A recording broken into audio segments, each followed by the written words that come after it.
Hi guys, welcome to the channel. I can't believe it's been a week since we've seen each other. I missed all your smiling faces. Thanks for joining us on this video. Today we're going to be looking at 5 mistakes to avoid when buying a luxury watch.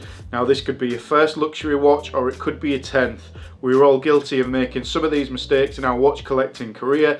So I'm here to show you and help you to avoid those pitfalls. So let's get straight into it after this intro.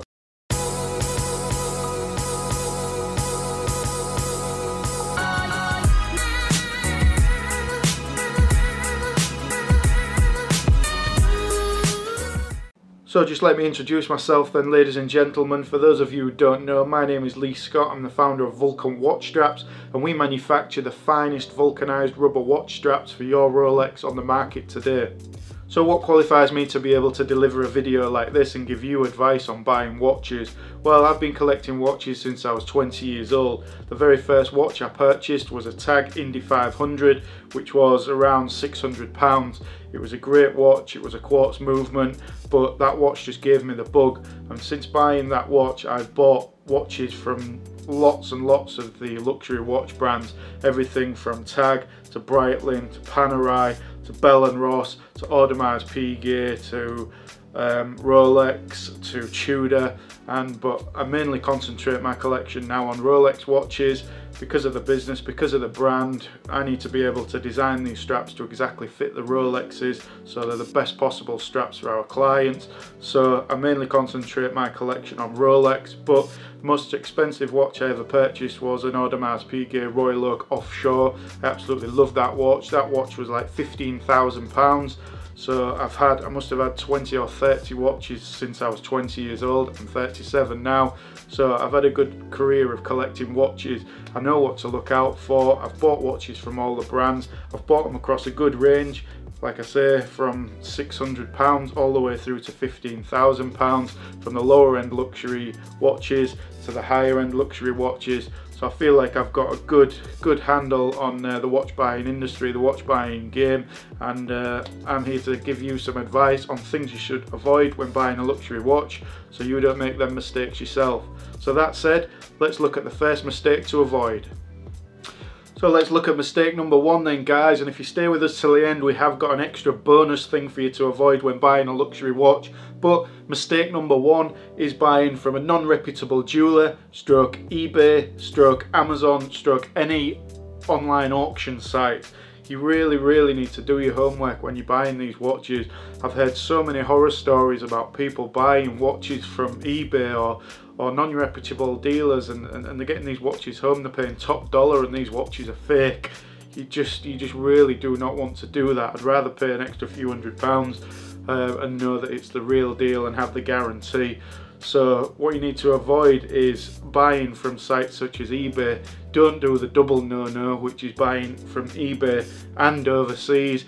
And if you really want to look at something to avoid, that is the triple no-no, and that is buying from eBay, buying from overseas, and that overseas destination is China. Guys, if the price is too good to be true on a site like eBay or on any site, if the price is too good to be true, it usually is. Do your homework, you know. Please don't buy from these sites. You need to really do your homework. Even if they've got great reviews, you know, they could have sold 100 things at 10 pence, you know, to get all those reviews. The reviews could be fake. Please don't buy Rolexes from sites like this. You need to be looking at reputable jewelers, reputable online sites. I buy a lot of my watches from a site called Watchfinder.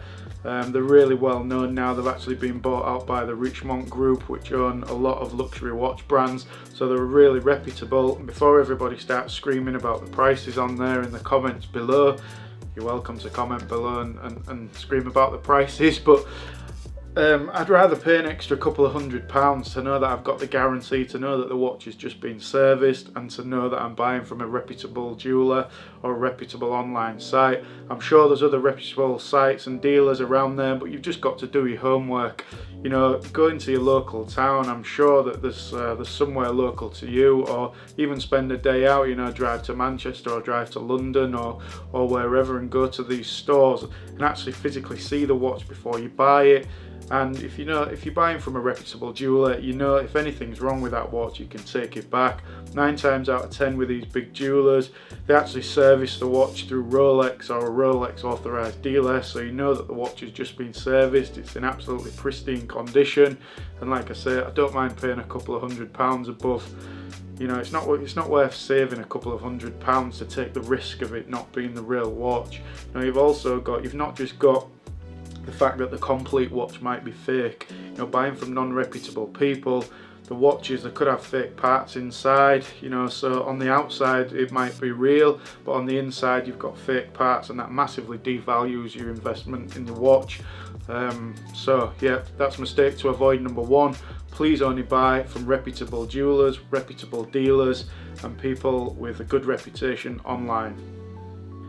So the next thing to avoid when buying a luxury watch then is not to buy a watch that irritates you. So you're probably thinking, what the hell do I mean by that?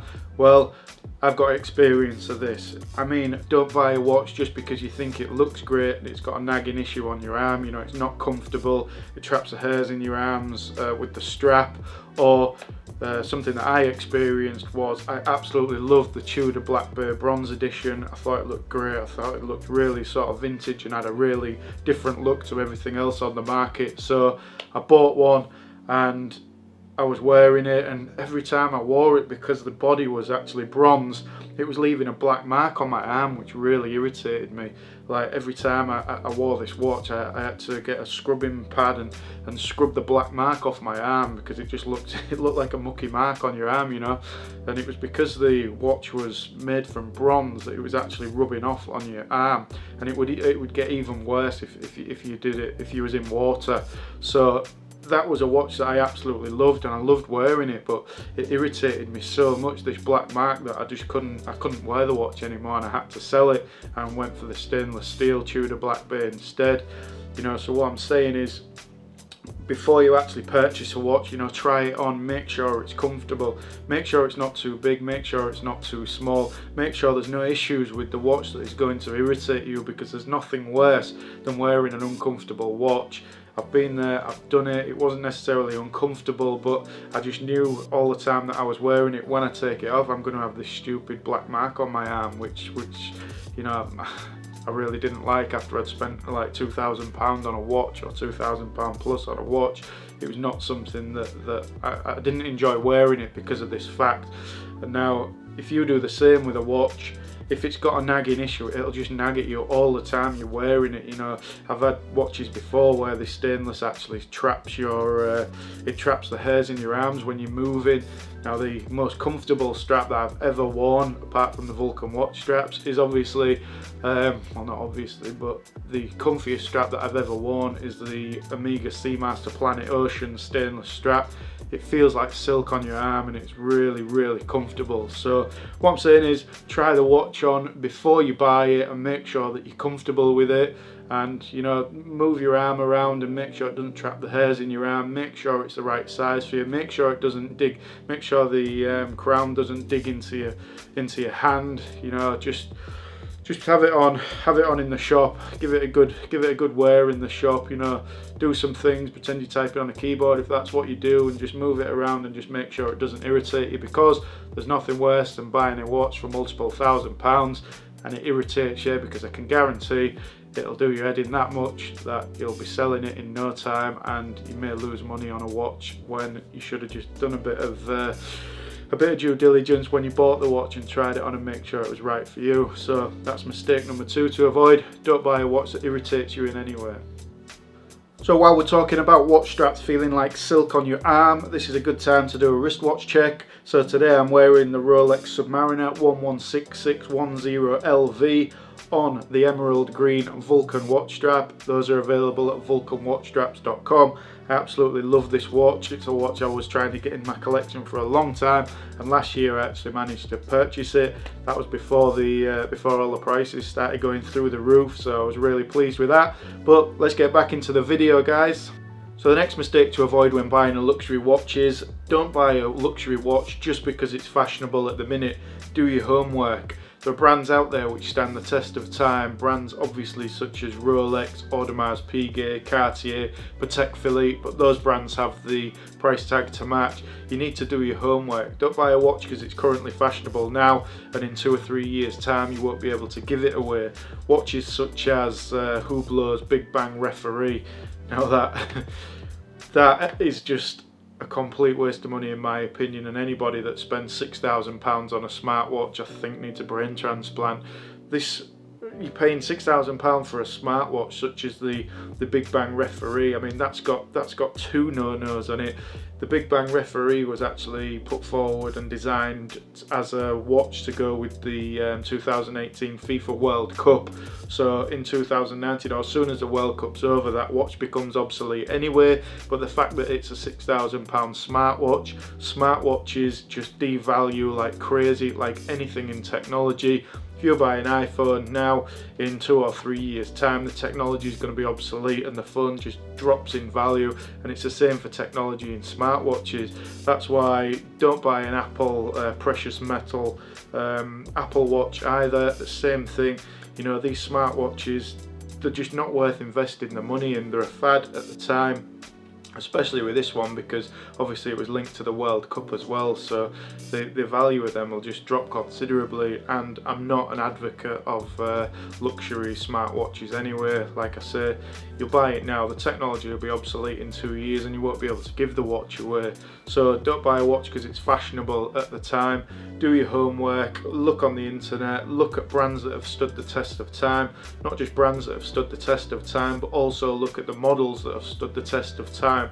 You find with every luxury brand they will have a staple model in there which has stood the test of time, but like I say, with brands such as Audemars Piguet, Cartier, Patek Philippe and Rolex, most of their models are going to stand the test of time anyway. Those brands are always fashionable, those watches are always fashionable. But if you look at some of the watches from maybe lesser brands such as Tag or Omega or people like that, you know, they have staples in their collection such as the Tag Heuer or the Seamaster Planet Ocean, or just the Seamaster range, sorry.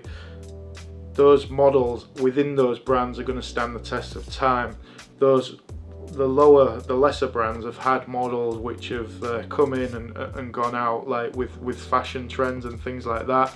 So just do your homework. Don't buy a watch because it's fashionable at this moment in time. Look into the models that have stood the test of time and that will still be fashionable in 5 to 10 years time, and will always be fashionable. If they can withstand sort of 5 to 10 years, then you know, you're probably guaranteed that they're going to be fashionable for a while. Yep, just do your homework and don't buy fashion. Well, if I get into something else as well, don't buy fashion watches like movement watches or Hugo Boss watches or anything like that.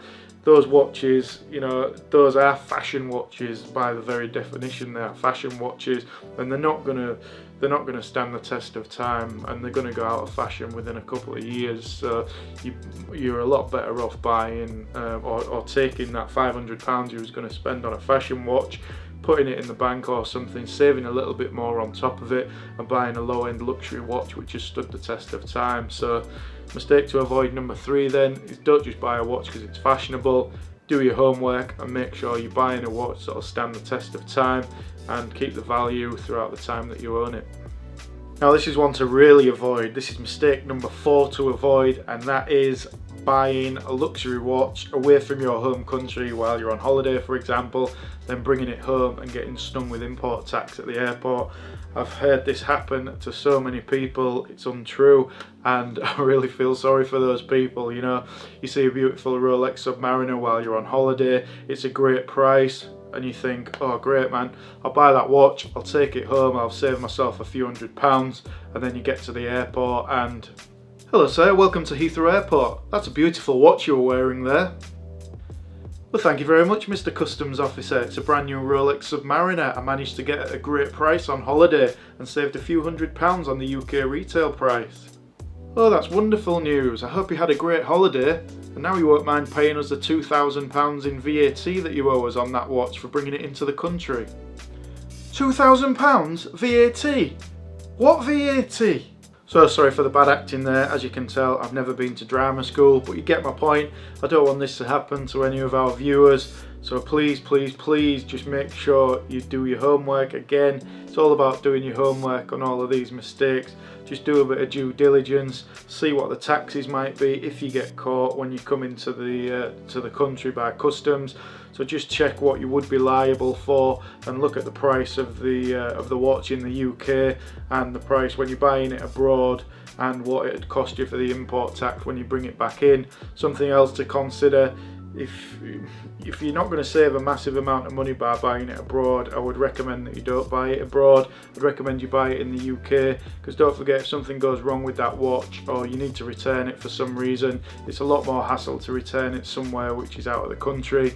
You're best off buying it in the UK or wherever you're from in the world, and then you can actually drive to where you're taking it back, or you know, it costs less for postage, there's less chance of things going missing and things like that. So buying a watch abroad, got to be careful with that, got to be careful about the import tax when you bring it back. Yep, something else to just consider. Let's move into the final mistake to avoid when buying a luxury watch then, mistake number 5. So mistake number 5 to avoid then is don't buy a watch at the wrong price, and don't buy a watch as purely an investment. I've mentioned this loads of times before. Don't buy a watch as an investment, because you've really got to know what you're doing. You know, if it goes up in value, great. I mean, I bought this Rolex Submariner just at the right time, but I'd been watching the prices at the time and made sure that I was striking when it was at the price that I wanted to pay. So I paid that price for the watch, and then, I mean, it was only out of pure luck really that the price has gone up since then. But I didn't buy that watch as an investment. I just bought it at a price that was going to be at a price that I wanted to pay, number one, and number two, that I could see the price going in that direction. So I didn't buy it as an investment, but I did do my due diligence to know that if I bought it at that price, it probably would go up in price. So if I ever did want to sell it in the future, then I'm not going to be losing any money. So if you are buying watches as an investment, you really need to know what you're doing. You want to be buying vintage Rolex or Patek Philippes and things like that. And most of us, I mean, even myself, I don't really know enough about the watches from a vintage point of view to know which watches to invest in, or maybe know which watches to invest in, but I'm not an expert enough to look at them watches and know that they're all genuine. I mean, I don't know if you heard about the story of John Mayer, who's an avid watch collector. He actually bought a lot of vintage watches, paid hundreds of thousands of pounds for these watches, and there was what's called Frankenstein watches. So these were supposed to be original vintage watches, but they was actually made up of all different parts, hence the name Frankenstein, which massively devalues the watches. So he was paying hundreds of thousands of pounds for these watches, and there wasn't the watches that there was portrayed to be, so the value of them was a lot less than what he paid. He's currently in a lawsuit with them, trying to sue the guy who was getting these watches for him, but that's a different story. Like I say, if you're investing in watches, it's a totally different game, but watches are not meant to be stored in safes for 20 years. You know, don't buy a watch, put it in the safe for 20 years and get it out and sell it. You know, buy a watch because you enjoy it, buy a watch because you like the look of it. Don't buy it for an investment. You know, if you make some money on it, great, like I have with this one, but if you don't, you know, if you buy the right watch, it's probably going to maintain its value over time anyway and go up with inflation. But don't think that you're an expert and buy these watches as an investment. You know, they're not meant to be kept in safes. They're meant to be worn. They're meant to be enjoyed. And if you love watches, just buy the watch that you want. And that said, everything that I've said today, you know, maybe you like the Hublot Big Bang Referee and you're not bothered about losing money on it or whatever. You know, if you like that watch, buy it. You know, same with the Apple precious metal watches. Buy it if that's what you like and that's what you can afford. You know, and you're not that bothered about taking it out of the shop and it devaluing straight away. Great, you know, everybody loves watches for different reasons and everybody loves different watches, and that's what makes us all great. You know, if everybody was the same, the world would be a boring place. But everybody's different, everybody likes different things, so just buy the watch you want, buy the watch you love, don't worry too much about the price of it. But that said, try and pay the right price if you can, you know, but that's up to you. So guys, thank you for sticking with us till the end. I said if you stuck with us till the end, then we'd have an extra special bonus reason for you and a bonus mistake to avoid. And that mistake is Make sure that you buy the watch that suits your lifestyle. Look at your lifestyle and buy the watch to suit it. So what I mean by that is, if you don't go to many formal events and you work in a dirty factory 7 days a week, 12 hours a day, you know, you're probably not going to get the most out of a solid gold Rolex day date. You know, you're going to want to buy something that can take a bit more of a beating, or something maybe of lesser value, like a sports watch, an Omega Seamaster Planet Ocean, something like that, or a Tag Heuer, or you know, a watch that isn't dressy and formal. Likewise, if everywhere that you go, if you work in a clean office environment, you're in a suit all day, you're going to a lot of formal events, then a solid gold Rolex day date would be good for you. A formal dressy watch would be good for you. Just think about your lifestyle, you know. For a Rolex day date is not really a diving watch. It is water resistant to a depth, but it's not really a diving watch. If you're diving all the time, then buy a dive watch. You'll get the most use out of it. If you're traveling all the time, you know, buy a Rolex GMT Master, or buy a watch with a GMT function. It's great for traveling because it gives you that additional time zone. You need to buy a watch that suits your lifestyle so that you can get the most out of it. So just consider everything that you're going to be doing. You know, likewise, don't buy a watch with a leather strap. You know, if you're at the gym all the time, or if you're sort of in a hot country and you're sweating all the time, you know, leather watch straps aren't great for sweating and things like that. So you want a rubber watch strap on there. So buy a watch with a rubber strap, or buy a Rolex sports model and then buy one of our rubber straps, Vulcan Watch Straps.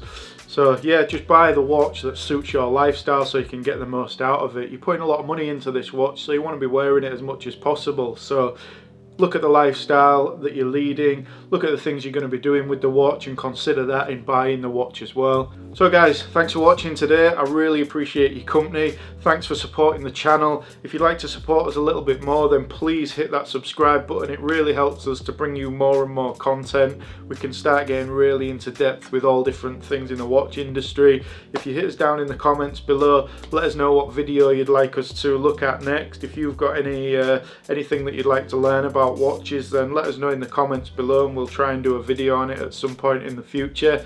Like I say, thank you so much for watching. If you know anybody who's looking to buy a luxury watch for the first time, perhaps forward this video to them. They may find it useful. Hit that like button, hit the subscribe button. Don't forget to hit the notification icon also. That informs you of new videos that we've uploaded as soon as we've uploaded them. Again, thanks for watching. We post videos weekly, and yeah, I'll see you next week. Oh, just one thing. Next week we're going to be starting to post the videos at 2 PM on a Tuesday rather than over the weekend. We've seen that that is the best time for us to post for maximum engagement. So our weekly videos are now going to be launched at 2 PM on a Tuesday. So we'll see you then. Thanks again for watching. Hit the like button, hit subscribe button. See you next week, guys. Thank you.